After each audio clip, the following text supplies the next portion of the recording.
on va pouvoir démarrer sans trop perdre de temps.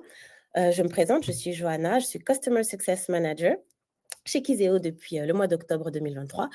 Voilà, on va faire ce petit, webinaire, cette petite présentation sur une fonctionnalité, du push et push planning. Voilà, j'espère que vous allez pouvoir, trouver votre compte sur tout ça. Voilà. Alors, juste petit rappel, des règles lors de ce webinaire. Je pense que vous avez déjà découvert l'onglet chat qui est destiné à poser toutes vos questions.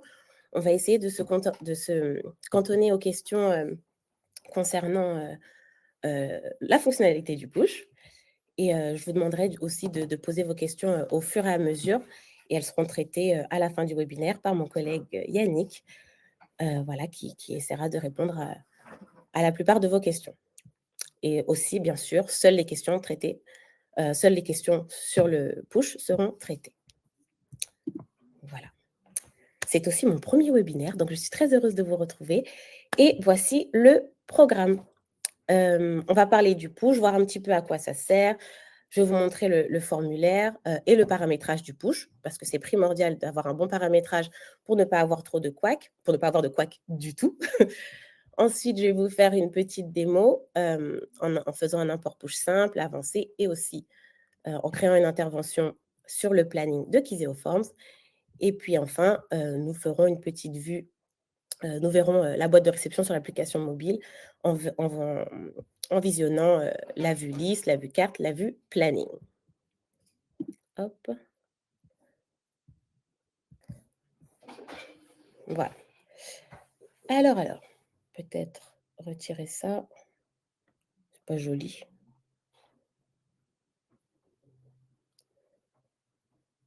On verra tout à l'heure.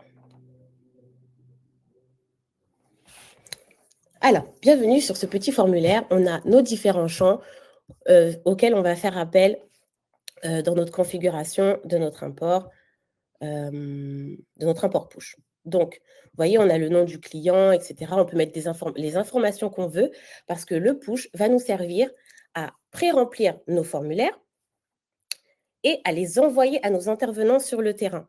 Donc, on va pouvoir mettre les informations qu'on veut et les pusher vers le téléphone mobile, vers l'application mobile de nos intervenants. Donc, voilà tous nos champs. On peut mettre la géolocalisation. Vous verrez aussi que c'est très sympa. On a aussi dans notre formulaire, j'attire votre attention sur ça, un petit champ choix qui s'appelle type d'intervention, que je vais ouvrir rapidement, juste pour vous montrer qu'il faudra bien faire attention à l'orthographe qu'on utilisera et à ne pas faire de fautes, même à faire avec les accents, etc., à bien réutiliser les termes qui sont dans nos listes. On a aussi une case à cocher et on a un tableau que vous verrez tout à l'heure. On va aller configurer notre import push. En haut à droite, vous avez la petite roue crantée avec les options du formulaire. On se rend dans les options de notre formulaire et on a nos petits onglets. Voilà, on a mobile qui va nous intéresser. Et surtout, on va bien vérifier que cette case est cochée. Autoriser le push de données. Si vous voyez que votre push ne fonctionne pas, voilà, ça peut être dû à ça. Autoriser le push de données. Surtout, on n'oublie pas d'enregistrer. Moi, j'aime bien aussi actualiser pour être sûr de ne pas avoir de soucis. Ensuite, on a le petit onglet historique. Dans l'historique, ce qui est intéressant, c'est que c'est là qu'on va pouvoir aller nommer nos données pour pouvoir les retrouver plus facilement dans notre historique.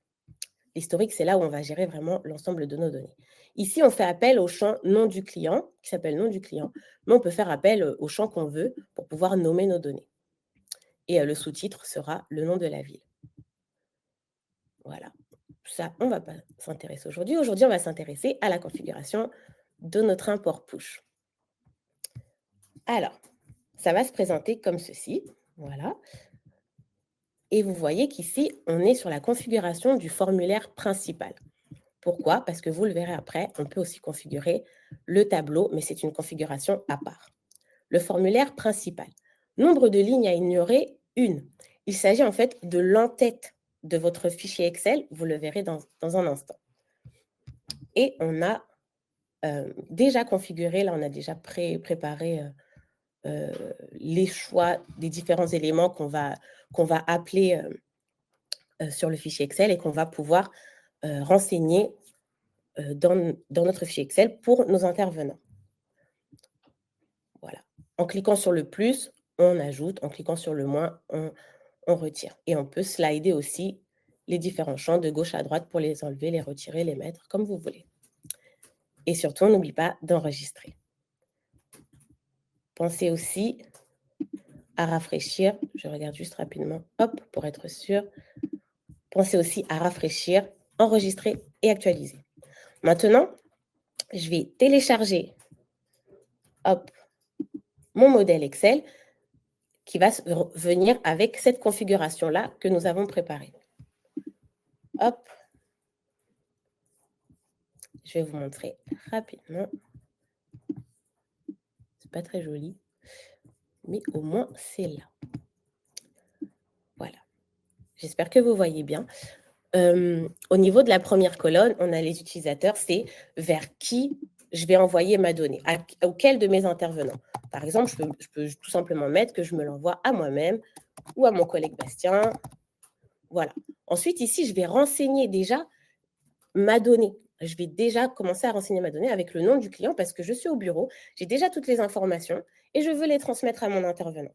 Donc, je ne sais pas, je vais mettre Madame Martinez. Voilà, je ne vise personne s'il y a une Madame Martinez. Madame Martinez, la ville, par exemple, bon, on peut mettre Paris, peu importe, c'est juste un petit exemple. Le type d'intervention, souvenez-vous, on va faire appel au choix dans notre liste parce qu'il s'agissait d'un champ choix. Et on avait réparation, contrôle et prise de contact. Réparation avait un petit accent aigu, donc on fait bien attention à ce détail. S'il y a un accent aigu, s'il y a un accent, on le met. Si on n'a pas, on n'en met pas. Est-ce que l'intervention est urgente? Case à cocher, oui ou non. C'est un choix binaire, donc il n'y a pas beaucoup de choix, il n'y en a que deux. C'est soit oui, soit non. Si c'est oui, on va mettre le code 1. Si c'est non, on mettra 0. La date d'intervention. On peut mettre par exemple la date d'aujourd'hui, le 13 juin 2024. Je vous l'écris. Pourquoi? Pour que vous fassiez bien attention au format avec les slash. L'heure d'intervention, c'est pareil. On va faire attention de bien mettre 2 petits points et pas 12H30 par exemple. OK? Pour la géolocalisation, vous pouvez faire appel à un site lambda sur Internet et trouver la géolocalisation exacte du lieu vers lequel votre intervenant doit aller. Voilà. Et on peut mettre autant d'intervenants que l'on souhaite. Je peux peut-être agrandir un peu l'Excel pour que vous puissiez bien voir parce que je ne suis pas sûre que ce soit assez lisible. En tout cas, j'espère que vous avez compris l'idée. On va vraiment être sur les colonnes et la première ligne, c'est notre en-tête avec les champs concernés. Je ne vais pas enregistrer parce que j'ai déjà un modèle tout prêt. Je vais vous le montrer d'ailleurs. Hop. Et mon modèle tout prêt, il est là, que j'ai préparé spécialement pour vous. Hop. Et j'agrandis. J'espère que c'est assez visible, parce que je n'ai pas la même vue que vous, du coup. Mais j'espère que c'est bon. Du coup, là, j'ai rempli plusieurs données. Il y a 3 interventions pour moi, Johanna, et il y a 3 interventions pour mon collègue Bastien. Vous voyez, on retrouve les différents éléments, par exemple là, de notre type d'intervention. Est-ce que l'intervention est urgente, oui ou non? La date, même format, l'heure, attention au format, et la géolocalisation. On fera aussi attention au format de la géolocalisation et on met bien une virgule pour séparer la latitude et la longitude. Mais dans le chiffre, par exemple, dans la latitude, on va mettre un point pour faire office de virgule.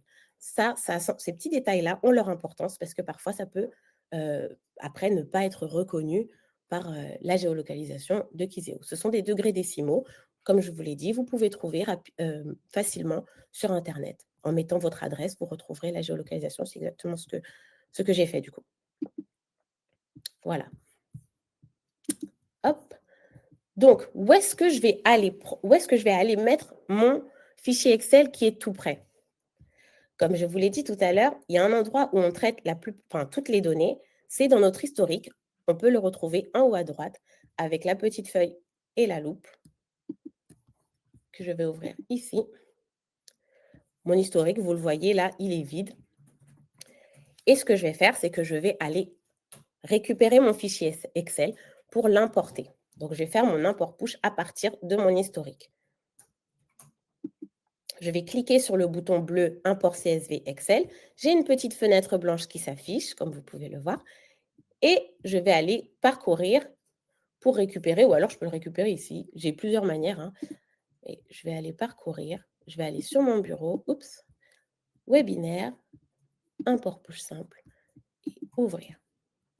Voilà. Maintenant qu'il est déposé dans ma petite fenêtre, je clique sur Importer. Bon, s'il y a plus de données, ça prendra un peu plus de temps, mais comme vous pouvez le voir, mon historique, c'est chargé avec des informations. C'est chargé avec les données qui sont déjà pré-remplies. Arrivé à 100%, c'est fait. Je n'ai plus besoin de cette fenêtre, je la ferme. Voilà. Je vais juste faire défiler l'historique pour que vous puissiez voir. Voilà, au niveau des statuts, vous voyez déjà la donnée, elle est remplie. Hein. Enfin, elle est pré-remplie. On a l'intervention, tac, tac, tac, tac, tac. Oui, on a tout. Et surtout, les statuts qui nous permettent de voir où en est la donnée. Là, avec ce petit avion, on voit que la donnée, elle a été pushée. Et vous pourrez, après, vous verrez, vous pourrez après filtrer en cliquant sur cette petite flèche au-dessus, là, sur statut. Vous pourrez voir où en sont les données, où en sont mes données terminées, où en sont mes données récupérées, où en sont mes données pushées. Pushées, poussées, pareil. Mais du coup, voilà. Voilà pour l'import push simple. Maintenant, on va retourner à la configuration de notre import dans les options du formulaire. Rappelez-vous, la petite roue crantée, les options du formulaire. Sur la gauche, import push.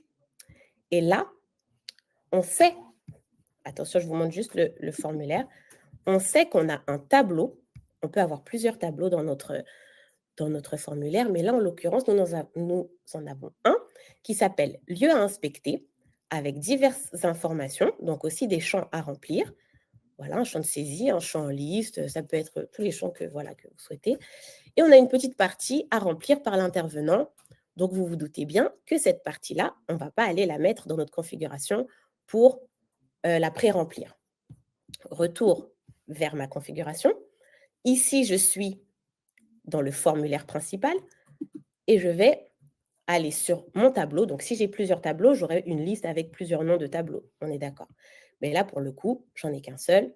C'est lieu inspecté. Je clique. Je vais aller configurer mon import push avec le tableau. On appelle ça l'import push avancé parce que du coup, on a d'autres paramètres à prendre en compte. Numéro de feuille 2. Comme vous le savez, Excel, c'est un classeur. Donc, on aura plusieurs feuilles de classeur. La première feuille va correspondre à notre formulaire principal et la deuxième feuille va correspondre à notre premier tableau et ainsi de suite. Mais après, vous pouvez configurer les choses comme vous le souhaitez. Mais là, pour le coup, elle va se retrouver sur la feuille numéro 2. Et maintenant, je vais aller choisir les champs que je souhaite pré-remplir. Donc là, je veux l'entrée ou le hall. Ce sont peut-être des détails en plus à apporter à ma donnée, à mon intervention. Et peut-être que dans mon intervention, j'ai plusieurs lieux à inspecter. Voilà. L'entrée ou le hall, les tâches, le numéro d'appartement. Et qu'est-ce qu'on n'oublie pas de faire? Tchap, tchap, tchap. Enregistrer. Les options du formulaire ont été mises à jour. OK. Je vais quand même actualiser parce qu'on ne sait jamais. Et au moins, tout est rafraîchi. Je retourne dans mon import push. Je retourne sur mon tableau pour vérifier que tout est OK. Tout est OK. Voilà. Deux vérifications, pas le mieux qu'une. Et là, je vais de nouveau télécharger mon modèle Excel, comme tout à l'heure, pour pouvoir voir si les en-têtes sont bien placées. Voilà, après, on n'est pas à l'abri d'une erreur, hein, donc on peut toujours vérifier. Et là, qu'est-ce qui se passe? J'ai une nouvelle colonne. Attendez, je vais agrandir. j'ai une nouvelle colonne qui s'appelle Push ID, qui se trouve sur ma première feuille, mon formulaire principal.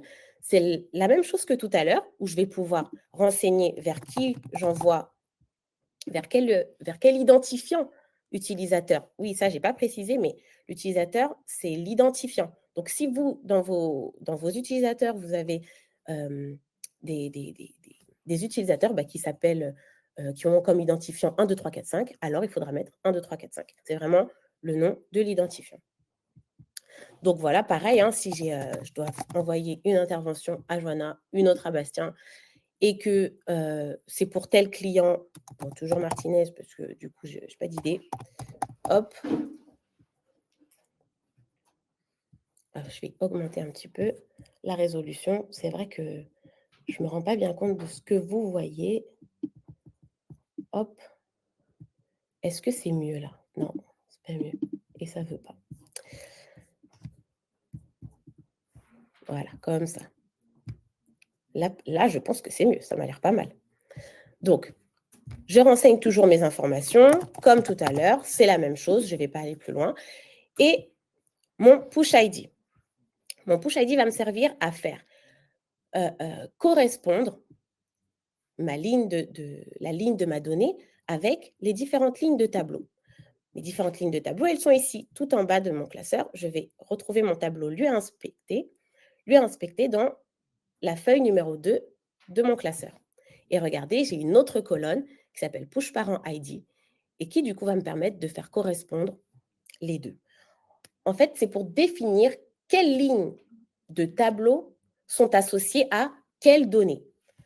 Par exemple, ici, je vais aller sur le formulaire principal. L'intervention de Johanna, c'est l'intervention 1.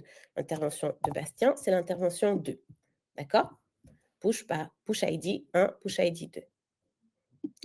Sur ma deuxième feuille de classeur, avec mon tableau, Johanna aura 2 lieux à inspecter, 2 lieux différents. Donc, je fais correspondre son intervention avec les 2 lignes de tableau. Peut-être ce sera dans le hall A. Hop.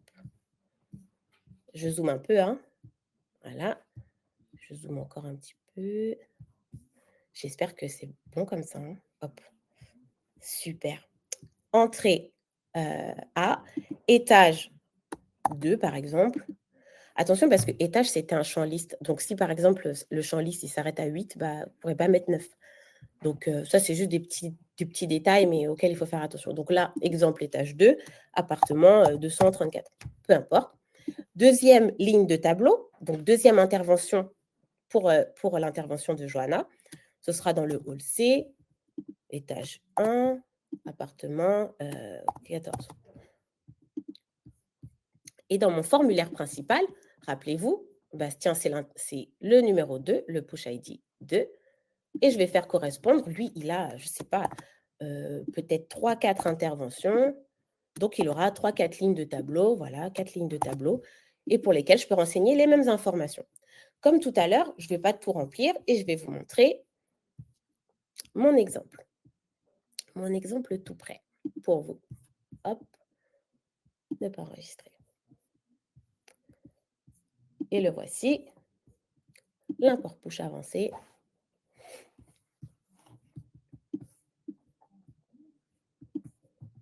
Je vais bien zoomer. Hop.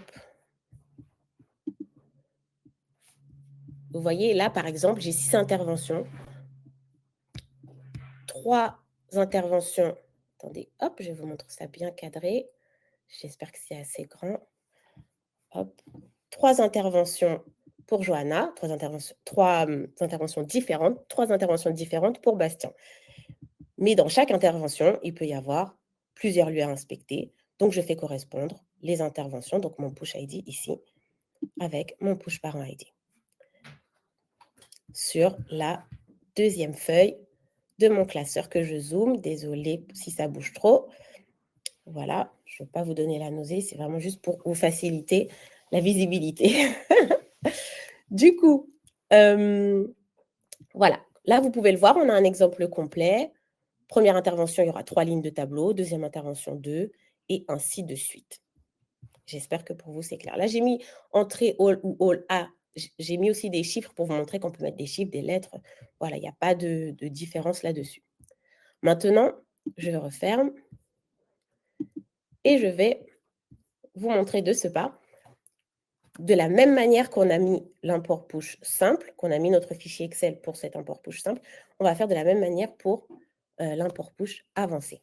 Donc, je retourne là où toutes les données se traitent, dans l'historique. Et là, rappelez-vous, le bouton bleu, import CSV Excel en haut à droite, je clique, ma petite fenêtre qui s'ouvre, parcourir, je vais aller chercher où se trouve mon fichier que j'ai tout bien préparé pour les interventions de mes intervenants, et il est là, et let's go. Alors moi, à chaque fois, j'oubliais de cliquer importer. Et du coup, j'attends. Mais en fait, non, on n'oublie pas de cliquer importer. 100%, on est au max. Vous voyez, tout de suite, on a vu que dans l'historique, il y a eu du mouvement. On peut fermer. Et vous voyez, hop, la petite notification ici en même temps, vous avez reçu de nouvelles données. C'est-à-dire que si je suis sur mon application, si l'intervenant est sur son application en même temps, il peut voir qu'il a déjà eu des choses sur sa boîte de réception. Vous voyez, juste ici. Sympathique. Hop. Voilà. Pendant qu'on est sur l'historique, hop, je peux vous montrer en sélectionnant mes différentes données. Je ne sélectionne pas tout, hein, c'est juste pour vous montrer. Je vais aller sur sélection en haut à droite et je peux visualiser sur ma carte, hop, où se trouvent mes différentes interventions. C'est très sympa ça. Comme ça, je peux voir du coup sur un territoire donné, si j'ai bien réparti toutes les interventions de mes techniciens ou autres. Fermé. Voilà, c'était juste pour vous montrer. Voilà. Maintenant, on va passer à l'import push planning. Enfin, le push planning, pas l'import, excusez-moi. Juste push planning. Toujours là où on traite toutes les données. Pour le coup, on ne va pas rester dans l'historique, mais on va aller sur le petit onglet à gauche de votre écran. Vous avez données. Si ce n'est pas cliqué dessus, données. Puis, ici, le bouton planning.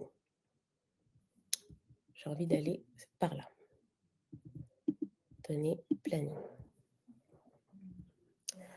Bienvenue sur votre planning de Kizeo Forms. Voilà, maintenant, vous avez ici, vous le voyez sur la gauche, un filtre pour filtrer par formulaire, ici par utilisateur. Ça me permet de voir en fonction des interventions, voilà, en fonction des sujets d'intervention, en fonction des formulaires à traiter, et en fonction de l'utilisateur, si, oui ou non, il a quelque chose de prévu à telle ou telle date. Là, je vois que moi, Johanna, j'ai rien de prévu, donc je peux aller créer, hop, en cliquant, je vous remontre, hein, juste en haut, j'ai un bouton, plus, créer. C'est là que je vais aller créer une intervention et je vais pouvoir pré-remplir le formulaire comme pour Excel, mais directement sur le planning. Je clique sur créer. Je choisis mon formulaire, toujours webinaire chez planning pour le coup.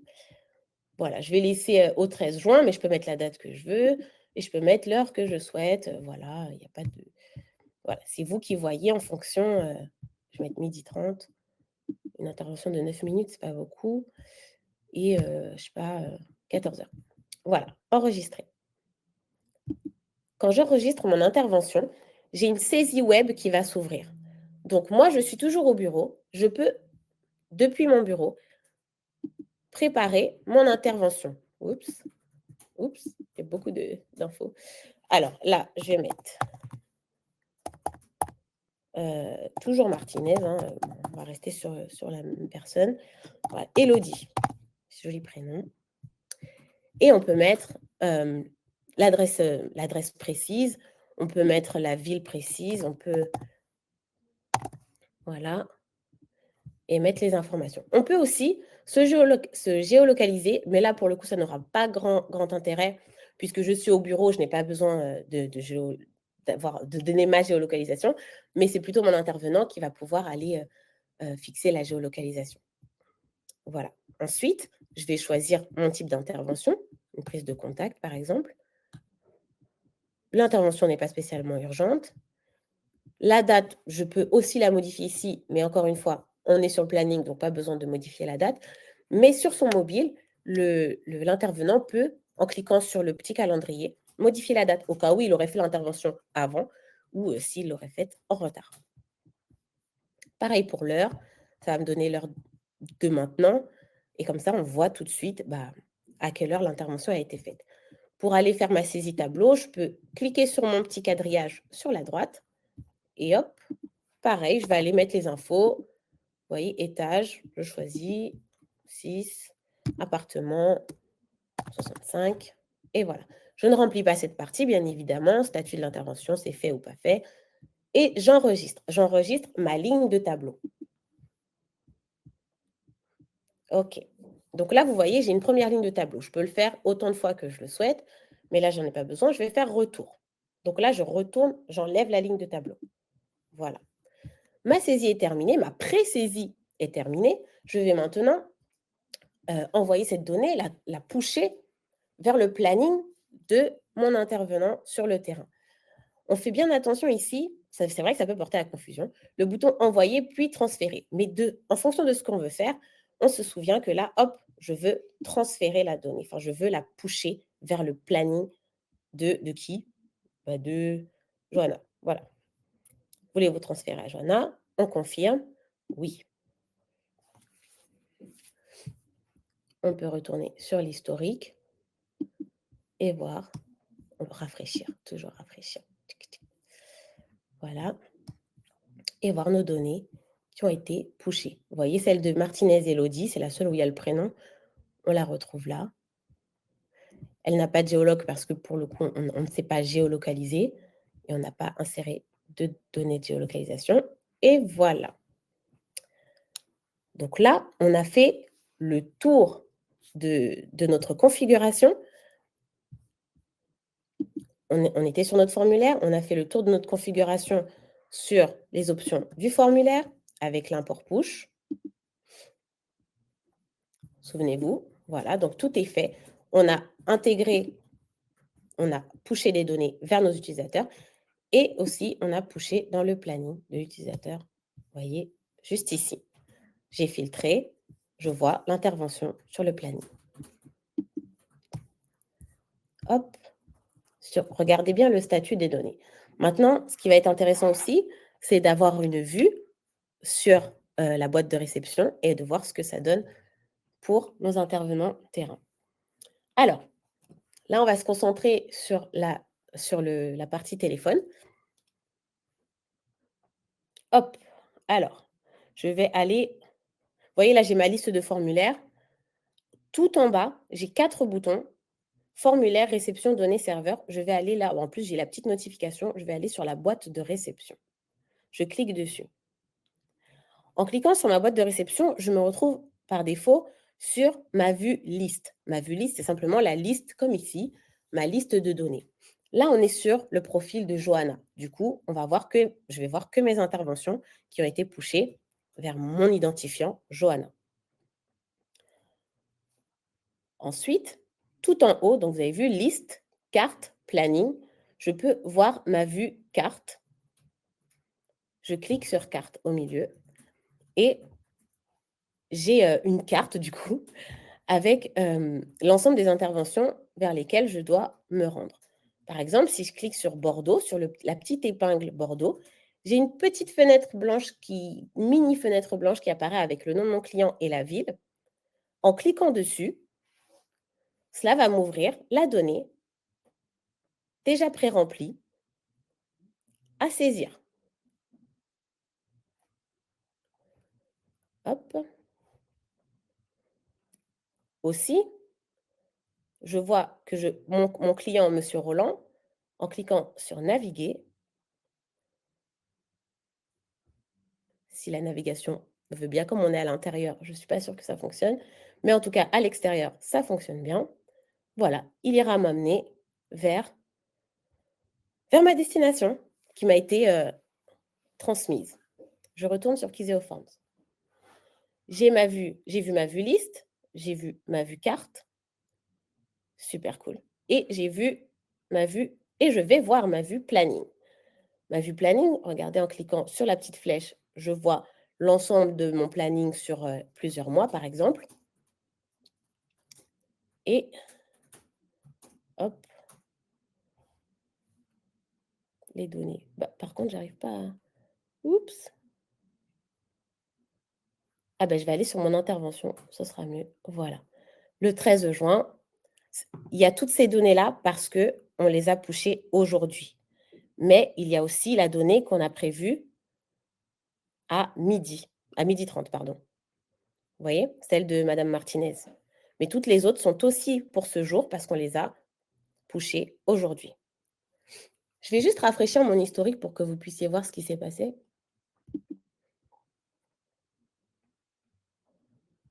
Hop. Comme vous pouvez le voir, le statut de mes données a changé. Et voilà, mes données, on me montre que c'est comme un petit accusé de réception. On me montre que mon intervenant a bien réceptionné les données sur son mobile, sur Kiseoforms, dans sa boîte de réception Kiseoforms. Voilà. Je retourne sur la vue carte parce que c'est très sympa. Hop, je vais sur Bordeaux. Je retourne dans ma saisie de client et je vais juste compléter la donnée. Même à partir de la géolocalisation juste ici, hop, à partir de la géolocalisation juste ici, je peux aussi aller vers l'adresse qui m'a été indiquée en cliquant sur la petite flèche là, petite flèche à droite. C'est la même chose. Tous les chemins mènent à mon intervention. Ensuite, j'ai toutes les infos comme tout à l'heure. Si je clique sur le petit calendrier à droite ici au niveau de la date, je vais pouvoir mettre la date du jour exact au cas où ce ne soit pas le même jour. Pareil pour l'heure. En cliquant, vous voyez, j'ai cliqué à côté de l'heure et j'ai l'heure exacte. Je rentre dans ma ligne de tableau pour pouvoir aller dire que ma donnée, que mon intervention, hop, est faite. Je peux aller laisser un petit commentaire, hop, RAS, tout va bien. Et je valide ma ligne. En bas à droite, je valide ma ligne.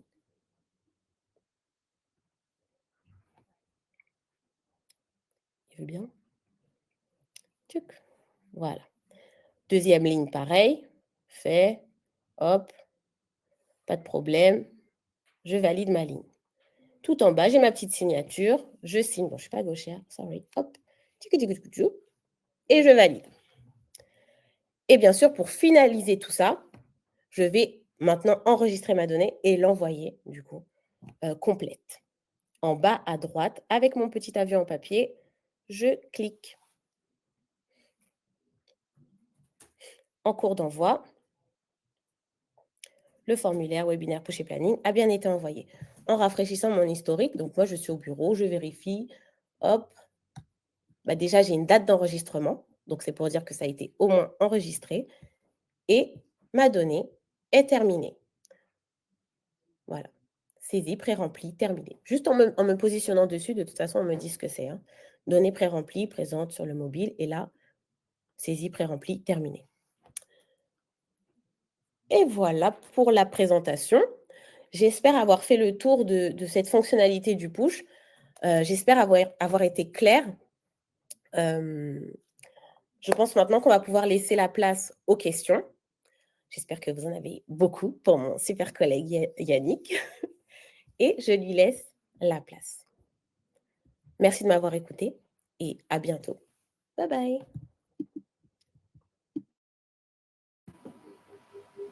Bonjour à tous, j'espère que vous m'entendez bien. Du coup, je vais répondre aux questions qui ont été diffusées dans le chat, et merci pour toutes vos questions. Je vais essayer d'y répondre le mieux possible. Après, s'il y a besoin davantage de précision, n'hésitez pas à contacter notre service client par mail ou par téléphone. Je rappelle également le cadre du coup de ces réponses. C'est principalement les réponses qui sont liées au sujet d'aujourd'hui, du webinaire d'aujourd'hui, donc à savoir le push, auquel je vais apporter des réponses. Alors, la première question, donc on avait la question de Christelle qui demandait à quoi sert le push exactement. C'était un début de webinaire. J'espère que la présentation a pu éclairer la plupart d'entre vous à ce sujet, mais pour vous donner Un cas d'usage, ça peut être justement la planification d'intervention. Et la fonctionnalité, ce à quoi sert le push, c'est principalement de pré-remplir des données pour les utilisateurs afin de leur faciliter la tâche sur le terrain. C'est-à-dire que si je connais déjà des informations en amont qui vont permettre de remplir la donnée, je vais les pousser à mon utilisateur. Comme ça, sur le terrain, il n'aura plus qu'à remplir les autres champs qui sont liés à l'intervention à proprement parler.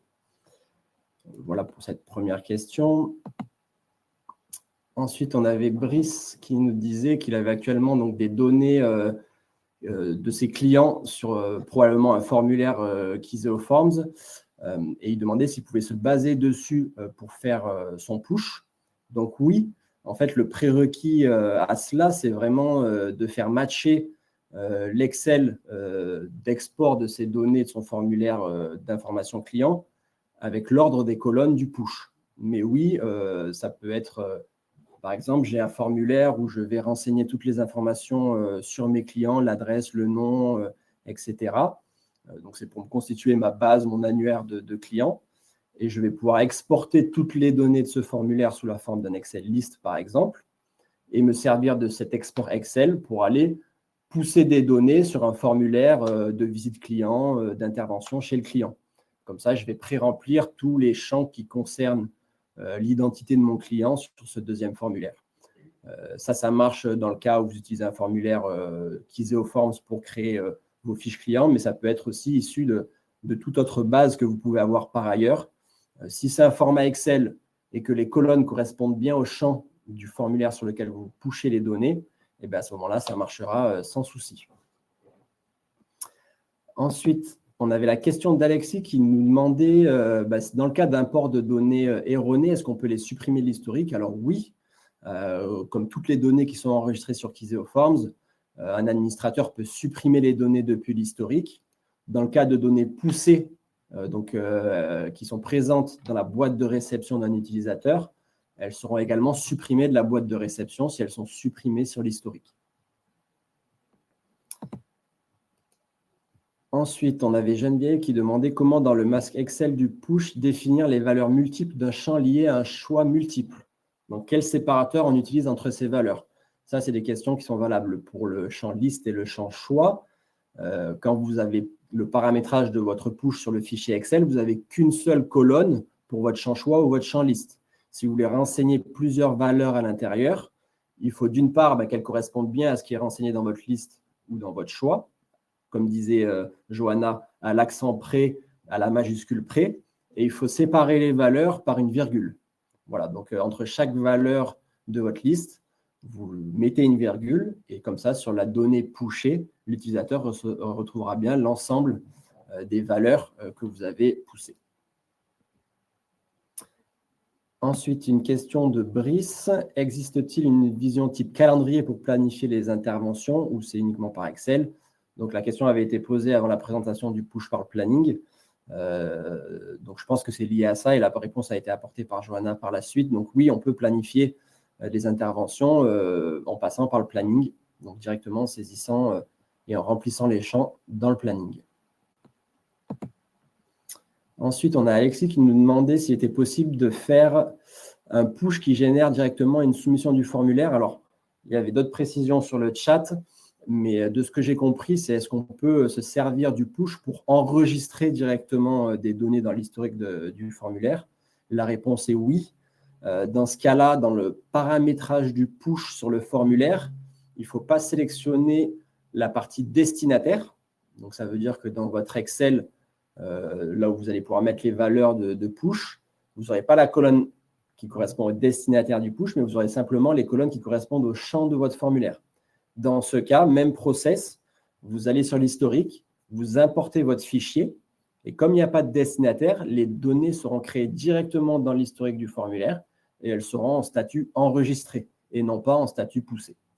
Voilà, c'est la petite différence qu'il y a. C'est au niveau du paramétrage du push, il ne faut pas sélectionner la partie destinataire.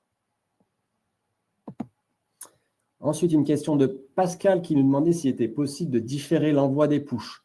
Donc, comme vous l'avez vu, dès que je fais mon push, dès que j'importe le push sur mon historique, les données sont réceptionnées directement dans la boîte de réception de l'utilisateur. Donc, il n'y a même si je planifie une intervention pour dans 15 jours, si je fais le push aujourd'hui, la donnée sera présente dans l'historique du formulaire, dans la boîte de réception, aujourd'hui. Le moyen de différer la création d'un push, entre guillemets, c'est de passer par des automatisations, donc en utilisant par exemple notre API ou les intégrations qu'on propose avec Make ou Zapier.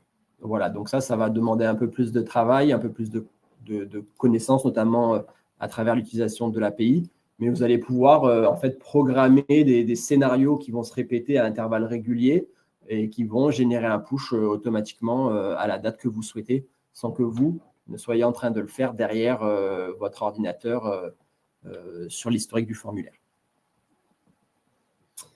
Et enfin, la dernière question de William qui demandait ce qui définissait le titre de l'intervention dans la vue mobile. Donc ça, c'est ce qui a été dans la partie du paramétrage du formulaire sur le back-office.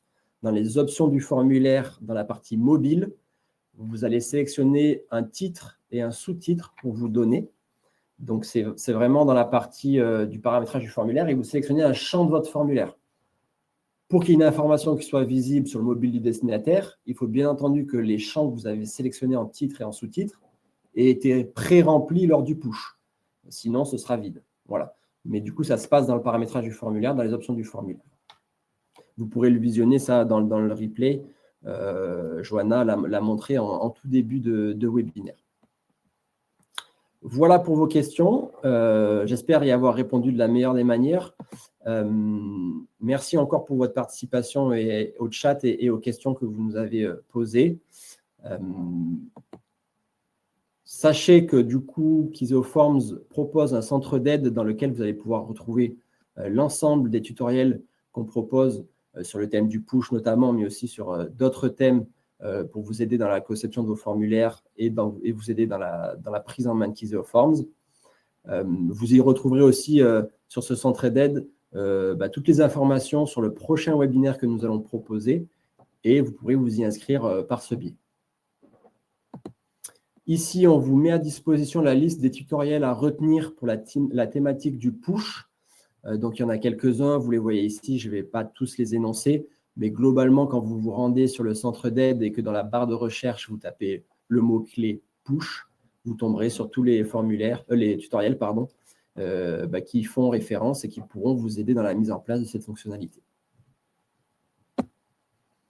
Pour finir, on vous remet ici le contact téléphonique et mail que vous pouvez utiliser pour nous poser vos questions suite à ce webinaire ou pour toutes les questions que vous pouvez avoir sur Kiseoforms. Notre service client se fera un plaisir de vous répondre et de vous accompagner pour la prise en main de Kiseoforms. Merci à tous pour votre présence lors de ce webinaire. J'espère que vous aurez appris plein de choses et que vous allez dès à présent pouvoir mettre à profit le push dans vos formulaires. Bonne journée à tous et à bientôt pour un prochain webinaire.